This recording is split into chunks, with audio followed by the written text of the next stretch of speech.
ඔබට තවමත් විශ්ව ආකර්ෂණ නොලැබුණාද?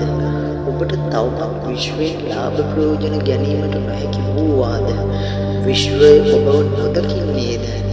විශ්වය ඔබව නොසලකා හරින්නේද? එසේ නොමැතිනම් ඔබට විශ්වය හා ගනුදෙනු කිරීමට හැකි දැනුමක් නොමැතිව සිටිනවාද? එසේනම් ඔබ මුලින්ම කළ යුත්තේ ඔබ ගැන ධනාත්මක සිතුවිල්ලක් ඇති කර ගැනීමයි. ආත්ම විශ්වාසය ගොඩනගා ගැනීමයි. ආත්ම විශ්වාසයකින් කටයුතු කිරීමයි. ධනාත්මක සිතුවිලි වලින් මනස සහ සිත පෝෂණය කර ගැනීමයි. ඔබ විශ්වය පිළිබඳ අධික විශ්වාසයක් තබා ගැනීමයි. කොතරම් දුරට විශ්වය පිළිබඳ විශ්වාසය තබා ගන්නේද? ඒ හා සමානව ඔබට විශ්ව ආකර්ෂණය ඒකාන්ත වශයෙන්ම ලැබෙනු ඇත.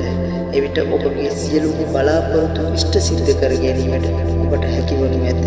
ඔබ විශ්වයේ නීති රීති වලට යටත් විය යුතුයි. ගරු කළ යුතුයි. ඔබ විශ්වයේ සම්පත් වලට ආදරය කළ යුතුයි. ආරක්ෂා කළ යුතුයි. සියලු සත්‍යය කෙරෙහි අනුකම්පා කළ යුතුයි.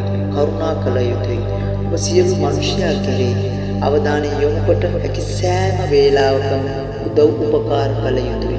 විශ්වයට ස්තුතිවන්ත විය යුතුයි. කෘතඥ විය යුතුයි. විශ්ව මාතාවට ස්තුතිවන්ත වේවා. ස්තුතිවන්ත වේවා. ස්තුතිවන්ත වේවා.